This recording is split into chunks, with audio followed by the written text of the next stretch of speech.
Caleb has a hot take on Casey and Anaya that is wild. These hosts are coddling the heck out of Sincere. I cannot.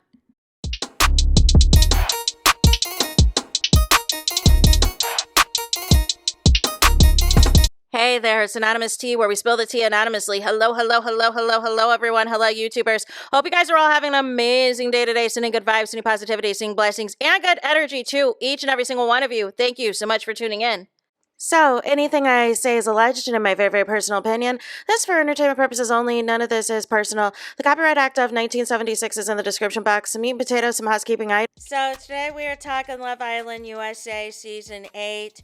Episode 28, which is the Aftersun episode. I tuned in so you guys didn't have to. I watched this nonsense, and I gotta say this. I gotta say this, and it's no shade. I really think we need to go back to having a former Islander who's actually done the show host the show, because I feel like somebody like Justine, or heck, even bring back Maura, that understands everything that comes with this show and everything else. And I feel as though there's way too much bias. There's way too much weird stuff that is happening. I still felt a way about daring the Islanders to kiss last week, when ultimately they had an opportunity to come back into the villa. And also I felt a way tonight about some weird things that took place, and it was just kind of awkward. So we're going to get into that. Also, they need to stop hyping up the unseen bits. I really think we need unseen bits on this show to see the Islanders letting their hair down, funny interactions, funny inside jokes, other friendships that are in the villa that we may not be privy to in the hour to an hour and a half episode. The unseen bits for the second week in a row was a nothing burger. Last week it was the Casa recoupling ceremony. This week it was behind the scenes of Megan Thee Stallion creating a tickety talk with the girls. No, that's not what we asked for. And once again, can we get a preview for Sunday night? Like, what is the point? What are we tuning in for? This might have been one of the worst episodes that I watched, y'all. So we got to get into, usually at the beginning, Teffy and Sierra go over kind of what took place over the week and everything else. So they want to talk about movie night. So then they were talking about, you know, it's cool for Kenzie to have a roster, but it's weird for it to be playing out on national TV like this. They cringed at her saying that, you know, having a kiss is like, you know, having a handshake, basically. They felt bad for Caleb. They said that City Girls were down 1,000. They said that, you know, they tried to mimic Dylan eating the popcorn. Sierra did. Then also, they were doing comparisons of Kenzie and Sincere. And so ultimately, they said that Sincere tries to make promises of a future and much more. Kenzie kind of tells you in your face what it is, even though she is also telling somebody else, whoever number 2 is, you know, something else. Also, basically, they said Melanie is banking on potential that she can never cash at the bank. And then they referenced Sincere's line about how their foundation was built off of straws and it should have been built on concrete. And they speculated that the reason why Sincere didn't build anything on concrete was that he wanted to keep himself open and available to other women. So then they talk about Casey and Anaya.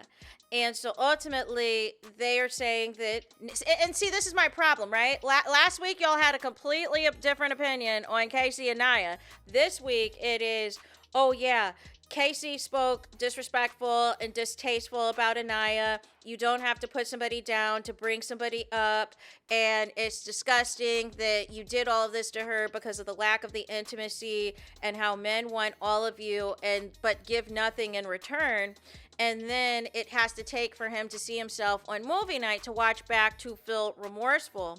And that Casey had to apologize. And ultimately, they were disappointed that Casey did not go to find Anaya, didn't go to check on Anaya after Casa Amor's recoupling. But it was more than that. Not only did he not check on her, they were all laughing at her.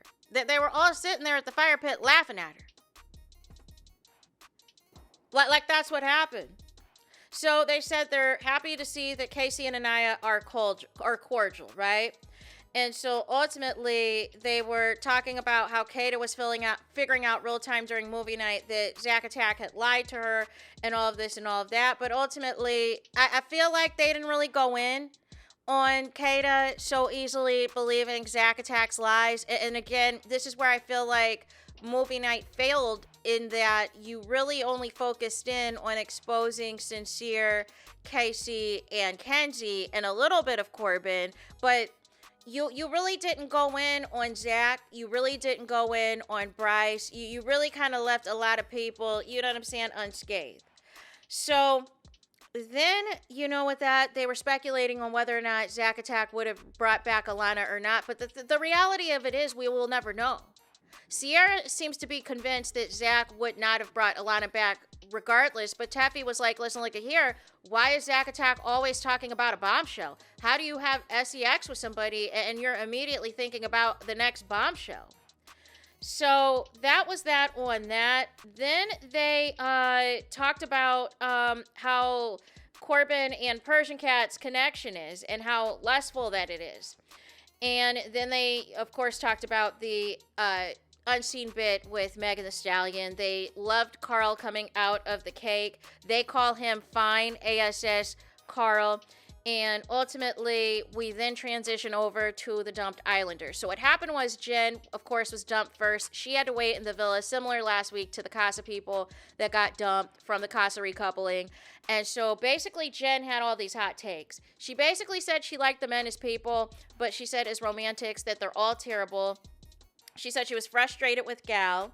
She doesn't think that Corbin and Persian Cat are going to make it through. She thinks that they're going to be coming. They're going to be dumped. She said their connection is nothing but lust, and they have nothing in common. They don't have a connection. They're not compatible, but a lot of y'all, for some reason, were voting for them. I don't know why.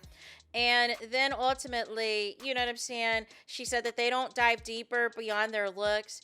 Also, she believed that Gal and Amora would also be coming back as well. She said she left with no regrets. She said everything she needed to say to everybody and all the things. So then what happens is Amora and Gal come in, as well as Jaden and Caleb, and they all start laughing, right? So Caleb stands on the fact that he feels that Dylan is the one that is genuine and it is Kenzie that is fake. Then we see Jen, you know what I'm saying, how they take them to the hotel and then they get their phones back and stuff. So immediately, Jen is psyched about the number of followers that she has. She talks with her family. Her family says that they love to see her. They felt that she represented herself well. And I was like, did they see all of the episodes, like the Gabe episodes? Are we talking about the Gabe files? And then the dad was like, yeah, I thought I was going to have to learn Portuguese for a little bit with Gabe. And ultimately, she said, I'm glad I didn't embarrass y'all too much. And then they talked about the compromise, and that the comp promise that she said as well. So then she said, even though she didn't find love, she found love with the girls. And she said that she has not seen what the hate yet is. So then ultimately as well, they have Jen interview with Sierra and Teffy, and basically Jen was like, listen, there's no regrets. A crush is just basically something with lack of information. And she feels as though basically Gal switched up on her once he got into the villa. But here's my thing, Jen. Gal actually switched up on you in Casa Amor when he was pulling Kenzie for chats. That should have been a red flag to you not to bring him back to the villa, that he was going to have intentions of continuing chats with Kenzie. Like, I don't understand what was not clocking for Jen. The moment that started to happen at the end of Casa Amor, that would have been the end of me bringing him back to the villa. If you had to bring back Ronnie with the tooth, or Shay, or Corey, or whoever, like just something that is going to show that you're not going to be out here looking crazy, where this man is ignoring you and picking fights with you to talk to Kenzie. Make it make sense. So then as well, she claims that she's going to be besties still with Kenzie and that they made plans outside of the villa, but in real life that if Kenzie went after her man, she wouldn't be friends with her and everything else. And she just wanted people to be transparent with her in the villa. She said that pretty much at least 5 people knew already about Kenzie and Gal kissing behind her back. And then by the time it was told to Jen, pretty much the whole villa knew. So she was disappointed in that. But again, my thing is, that is your bestie. And you're just writing this off because it's a TV show. How do you know she's not going to do that to you in real life? So then we get to Caleb. Caleb is loving all the fanfare. He also is looking at his followers. He also, you know what I'm saying, has a conversation with his mom and everything else, lets him know that he was dumped and everything else. And says that he's not featuring Kenzie. He feels completely duped and blindsided by Kenzie and everything else. And he said that he is not used to competing with another man for a girl and all of this and all of that. Says that he initially liked Melanie when he first came into the villa. But here's where it gets dicey, right? He said he liked Melanie and that he found her really pretty and that he allegedly was helping Sincere with his connection with Melanie.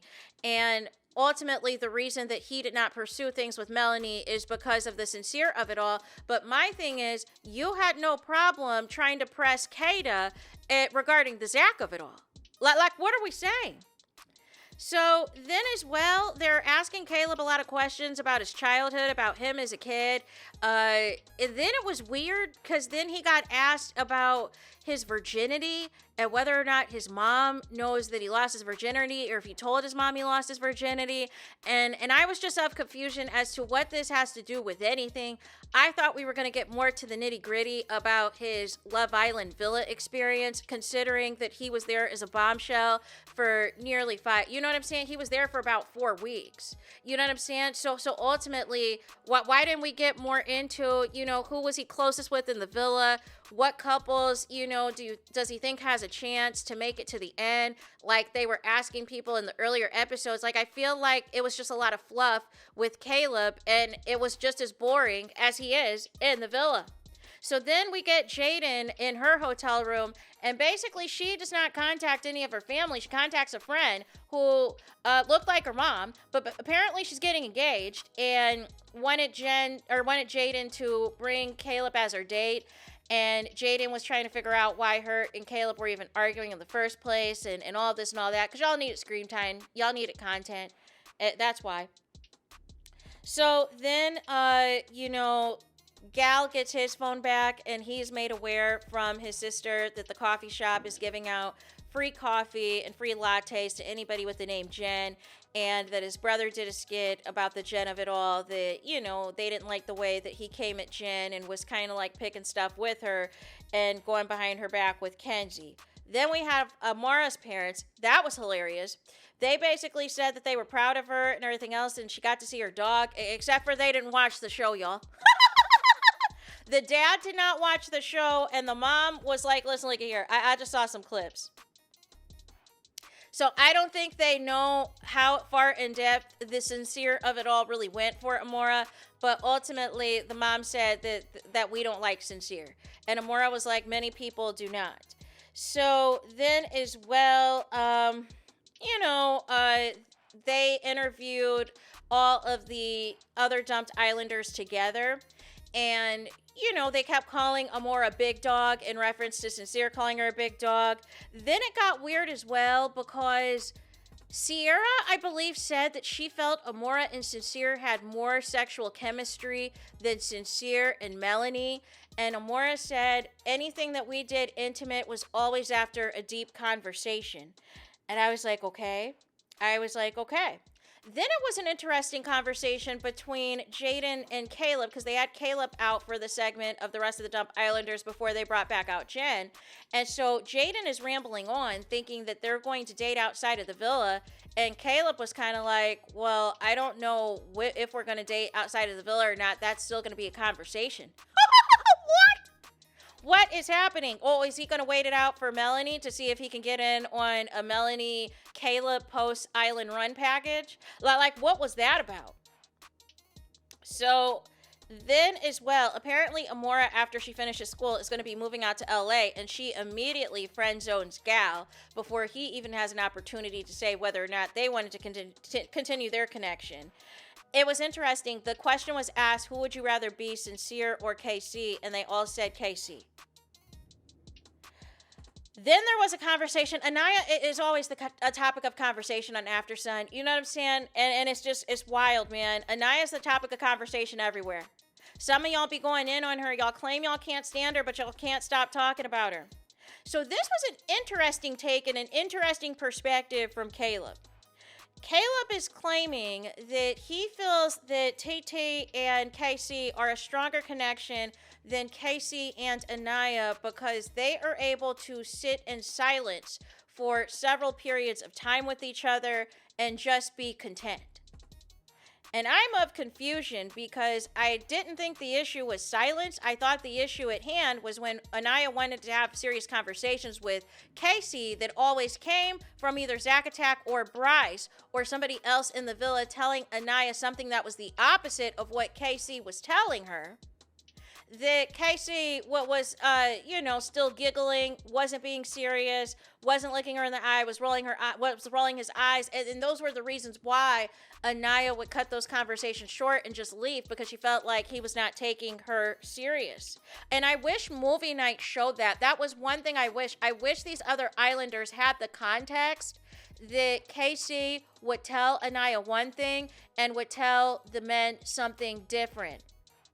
We saw it in the context of how Casey was talking down on Anaya about his sexual needs and what TT was doing that Anaya wasn't doing. But I really thought it would have helped gain perspective of the Islanders if they really saw how Casey was different behind Anaya's back versus how he was in her face, making her seem like everything was fine. But behind her back, oh, I want to explore. I can't wait to explore. You know what I'm saying? Things like that. So he also says as well that he feels that Casey and TT have a similar background. So I don't know if that was shade or not from where they're from. But then says that Casey went from in the villa for the beginning part, basically was going to do whatever Anaya wanted. He was all about Anaya. And Neil, he is all about Casey, to the point that it is too much being all about Casey, which would lead me to believe he's not considerate of TT or TT's feelings. So how is that a positive? I'm just trying to make the math make sense, that the examples that you're giving of them being a better couple than Casey and Anaya is basically they don't talk to each other, and also that Casey's out for self and is not considerate of TT's feelings, and that is why they're a better match. Like, let me know in the comments if you're translating the same thing that I'm translating and downloading from Caleb's head. So then as well, he also talked about the fact that I don't know if Casey's doing more apologies or what has taken place, but according to Caleb, he is saying that Casey has apologized, and ultimately the alleged apology is sounding the same over and over, and Anaya's to the point does the apology even mean anything at this point, since these apologies keep happening? And my question is, what other apologies are taking place on the side of Casey, and why? We only saw the one conversation at the fire pit where the apology was only after Anaya said you never apologize. And then we get the other conversation after movie night where Casey was on 4K and on a full display in front of himself as well as all of the Islanders. And he had zero choice but to apologize and give an actual genuine apology at that point to Anaya, because he realized that he fumbled. Like, for all intents and purposes, I can't stress enough how much it was Casey and Anaya had the golden ticket to the finish line, had a golden ticket to be right there in the running for the 100K. And even if Casey brought back TT, that whole Casa recoupling did not have to be as disrespectful and getting to Nuck if you buck types of levels. But the way Casey just wrote Anaya off as if him and TT were about to run the villa and Anaya was going to have to chase Casey around the villa to beg him to take her back, or chase after him for Casey to be the big man on campus and have multiple women after him, only for all of that to have the kibosh because Carl came in the next day back for Anaya. And I don't think Casey factored that into the equation of Anaya being still interested in him after all of the foolishness that took place at the Casa recoupling, now that she has an option of her own that is all about her. But it was just completely a terrible miscalculation as far as I'm concerned with all of that being said. I'm trying to think if there was anything else of significance that took place. You know, I just really wish that there was a former Islander on this show. Oh, then they were asking questions about who farts on the show, and Jen basically said everyone farts. And Caleb said that he farted right before his first night with Kenzie. But it's just like, I just feel like some of these questions are just not appropriate or are not applicable. Then there was a conversation with Jen and Gal, and basically it didn't feel too much of an apology as much as it felt like Jen basically just kind of listened to Gal say that he was not hurt. Then they said that Zack Attack and Persian Cat are the longest to get ready. And the other big thing that was revealed is apparently there's going to be, for the first time ever, a couples karaoke. I have a few couples duet suggestions, if y'all don't mind. How about Casey and TT do Dilemma by Nelly and Kelly? You know what I'm saying? I feel like that kind of encompasses everything that's going on in Casey's head right now. You know what I'm saying? You know what I mean? Dilemma. Casey's got a dilemma, and he needs to let us know about it. I think a great one for Anaya and Carl would be So Into You by Fabulous and Tamia. Melanie and Sincere, a perfect song would be, let me see. Can't Leave 'Em Alone by 50 Cent and Sierra. Or Jay-Z and Neo, Can't Leave You Alone. You know what I'm saying? Like, I feel like it's right there for the taking. I feel like it is right there for the taking.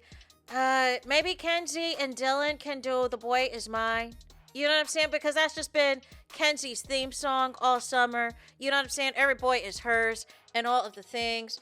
Then Corbin and Persia Cat, you guys. Could they do, I'm trying to think of something lustful. You know what I'm saying? Maybe Busta Rhymes and Mariah Carey. Baby, if you give it to me, I'll give it to you. I know what you want. I keep forgetting this is Peacock, you know what I'm saying? But we got, a lot of melanated folks that are still in the villa, so I feel like these songs are making sense for the melanated folks. Then we still have Bryce and Trinity and Kata and Zack Attack, you guys. Duets.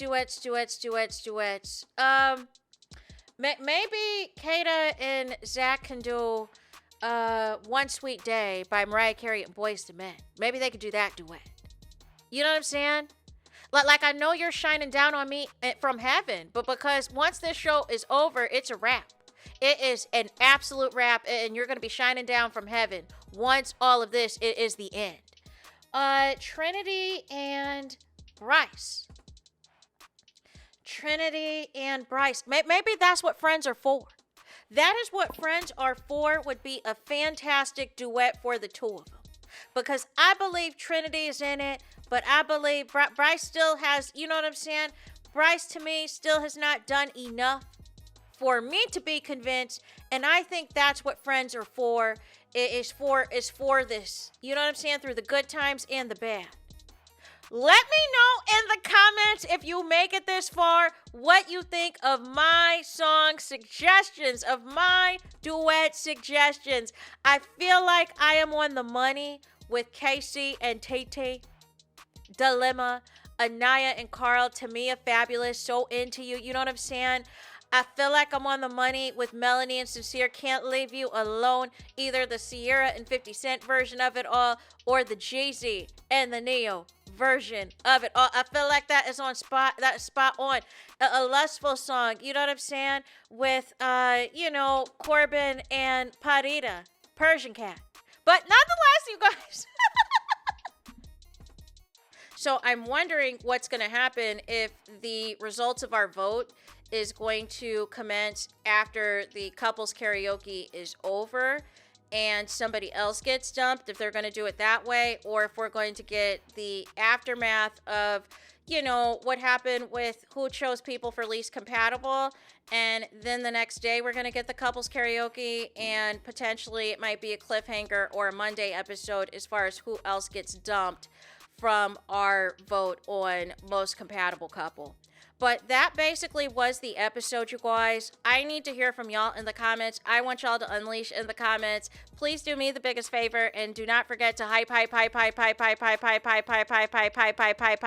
video. Hype the video, please. There's that. That is it. That is all. It's todos es final. It's finito. It's the end of the road. It's the end of the line for this video. Let me know your thoughts in the comments. Please do not forget to like, comment, and subscribe. Hit the notification bell so you're notified the moment I post the content on my channel. And with that being said, I'll talk to you guys again very soon.